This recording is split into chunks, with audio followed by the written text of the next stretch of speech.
It's been a couple of hours since the news broke that Charlie Kirk was shot.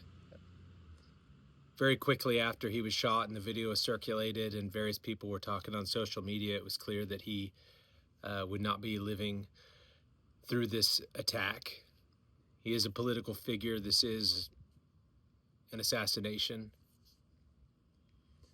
I was at the office whenever I heard about it. I immediately was, we were distraught there. The entire Abolitionist Rising staff that was there got together, prayed for Charlie and his family, and at the time we were already aware that he had not made it. And eventually I headed home. This was not going to be news that, of course, my wife and family were going to love to hear. I'm a flea compared to sort of the whale that Charlie Kirk is, but I go on college campuses and I talk to students about things that the left disagrees with, and I'm often, hated, not nearly as hated as a guy like Charlie Kirk, but I run into lots of comments on our channel, frequently reading comments about like how brave it is to go on a college campus. You better be protected. And I always look at those comments, like how courageous, and I always think it's really not that courageous. I'm just going onto a college campus to talk to people about ideas and have an exchange. And what's courageous about that? Like, it's easy. There's nothing scary. People are like, you're on the front lines. And I'm always like, yeah, and other soldiers are on the front lines. Like, people are going off into battle, and yeah, those people are courageous. But we live in a country where people who just want to go onto a college campus and talk about ideas and important matters are actually putting their lives in danger. And that's sick. But I'll tell you one thing, we're not going to stop going to campuses or going out into the culture of death and trying to talk to people and change hearts and minds, because the fact of the matter is that is what's wrong with our world. It's not that people have guns, it's that people use those guns to shoot people that they hate in their hearts. They hate them in their hearts, and that's just an expression of the murder that is within them, and they often carry it out. And so, of course, Abolitionist Rising, we're going to still go out. We're going to still talk to people. We're going to still engage everyone that we can. But this sort of thing does make it difficult. And maybe this insane shooter, maybe that's what he's thinking. Maybe he's thinking, yeah, this might galvanize the right. This might make them all, this might hurt my cause, my godless, liberal, leftist, whatever his cause is, whatever comes out. Maybe he's thinking, yeah, this is going to hurt the cause, but at least that guy will not be out there talking. His videos are not going to be out there circulating on social media. His conferences, his stuff, it's all going to be put to an end. And to him, the equation is it'll be worth it. And maybe if we gun down one of them, others like him or less than him, or just that are thinking about doing similar things, maybe they'll stay home. But we can't stay home, because if we stay home, the worldview that leads people to murder other people is going to continue to run rampant. And that's what we're trying to stop. We're trying to stop the slaughter of innocent human beings in the womb. But a culture that kills children in the womb without any punishment is a culture of death. And it is going to be a culture that guns down born people that advocate for preborn people. Charlie Kirk and I don't actually agree on everything. He doesn't know who I am, but we're not big fans of each other's ideologies. 6 days ago, Charlie Kirk actually posted a video explaining why he was not an abolitionist, that he did not agree that in our culture people who purposely, with malice aforethought, destroy babies in the womb should be held responsible. And so we disagree about that. We were literally, like last night, I was sitting at my desk working on material that had to do with challenging Charlie Kirk's ideas when it came to criminalizing abortion, because we disagreed.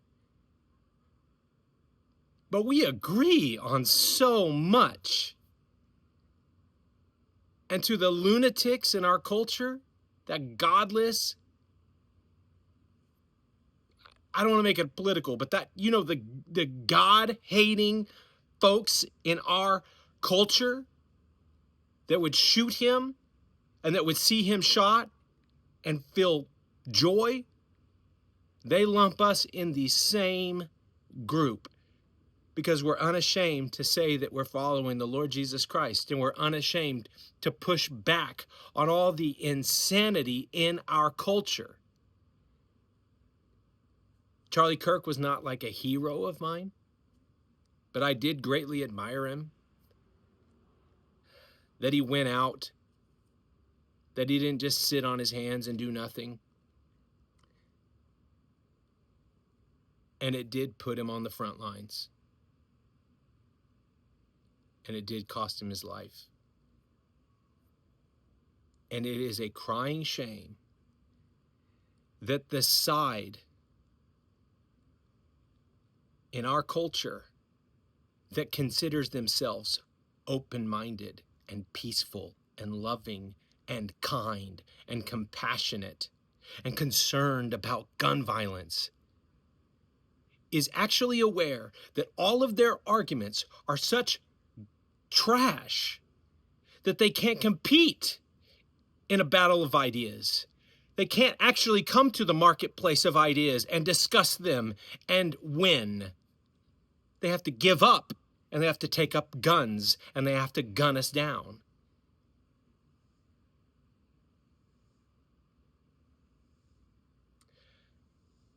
Charlie Kirk was trying to do something good in this world. I'm convinced of that. And the people who shot him were trying to do something evil.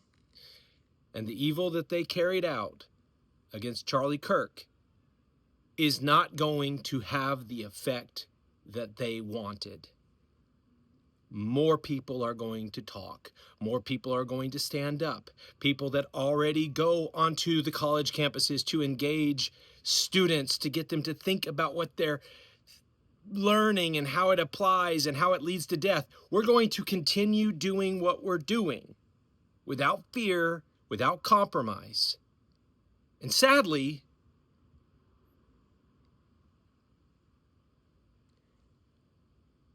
when I get up and I go out, the next time I go out, I'm not going to think about it as just going to talk to some college kids. I'm going to think about it as like going to freaking war, because the other side doesn't want to just put forward arguments. I believe that Charlie Kirk was shot because 98% of the time, the person who's asking the question and accusing him of being a racist or being everything that he's not is an absolute troll idiot who is trying to defend a completely base and idiotic worldview that cannot be defended with reason. And that side has dug themselves so deep into their own stupidity that they know they have no argument. And all they have left is violence. And because of them and how they are, and a lot of people are going to be like, you're lumping them all together. I'm not lumping them all together. You understand that Charlie Kirk was a man who was hated. He couldn't even go sit under a tent and talk without tons of students coming forward and just walking up to the microphone and hating him. We know that hate is murder. And the moment somebody gets to the point where they have nothing to live for, and people with the worldview that's at odds with God, people who don't know Christ, do not have anything to live for. And whenever they figure that out, and in their hate and their malice, they realize that there's nothing for them anyway, they're going to take up arms and they're going to do as much damage as they possibly can. And so they're putting us all on the front lines. They're taking what should be just an ideological discussion, an evangelical debate. They're taking that and they're turning it into freaking warfare. I've got a wife, I've got kids, and I've got to go do what I do. And now I've got to buy Kevlar. I gotta buy Kevlar so I can go talk to college kids about whether or not human beings have rights and whether or not they should agree with what science has already revealed, that life begins at conception. I've got to put on freaking Kevlar now. The other side is not open-minded. They do not have a right, reasonable, rational, intelligent, scientific, or theologically sound, philosophically valid view of the world. Everything they're doing is inept, and it's driving this country into despair and death over and over. And they love death because they hate God, who is the author of life. And as we continue to push back against their darkness, things could get rough. We are seeing it, and there is no denying it. So, please, pray for people who get up and go out and do what Charlie Kirk was trying to do. And if you are someone who does that, don't stop. Ultimately, God is sovereign. He is in control. Everything that is happening in accordance with his will. And so I pray that this does not do anything what the guy who shot Charlie Kirk wanted it to do, but does the opposite.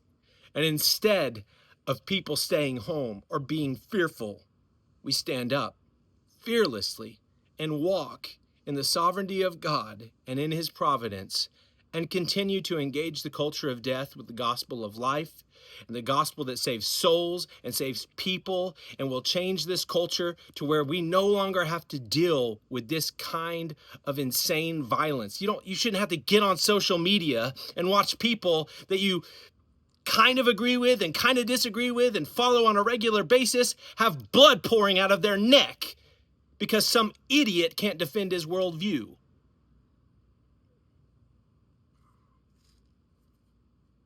Anyway, there's a ton to say. I recorded a video immediately after this happened. I came home. I prayed with my family. My kids, they didn't know what was going on. They didn't know why mom and dad were like bawling. They couldn't figure it out.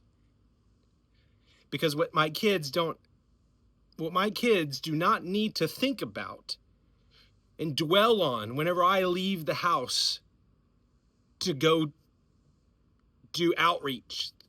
They don't need to think, oh, maybe my dad's going to get shot today. But I'm a Christian, and I live in a culture that thinks that Christians ought to be shot. And it's not going to change by us choosing to keep our gospel to ourselves. It's only going to change by us taking our gospel, the good news that Christ came, lived, and died for sinners so that sinners could be set free from their sin, walk in newness of life, and return to a right relationship with him. That and that message alone, that call that people need to repent of loving and serving themselves and serving the satanic forces, that repenting and walking in that newness of life is the only way that we're going to ever be safe. And to get there, we're going to have to walk without fear. So, I know there's no editing, there's no script. It's just a message. For everyone who watches our channel and everyone who wonders, maybe you're wondering. I know I'm wondering. I know my family's wondering. I know the staff's wondering. Does this affect what we're going to do or how we're going to live? No, it doesn't.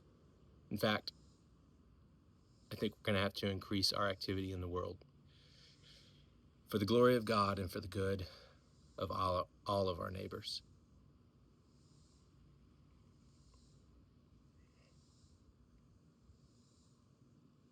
It is a war. I didn't want it to be a war. No one who does what I do wants to use war metaphors. I don't want to go, I'm going out onto the front lines to fight the battle and all that kind of stuff. You kind of feel like you're, you know, getting too grandiose and dramatic about your job. I'm going to go stand behind a sign and pass out little pieces of paper to college students and talk to the ones that'll talk to me and, you know, be nice to the ones who won't. I'm going to call that war. But I think we all know it's war. It's dangerous, and it should not be done without prayer, and it should not be done without a knowledge and understanding that our life is but a vapor, and we only get to serve God with the time that we have. So get out there and do it. Pay attention. So we're going to be up in our game here at Abolitionist Rising.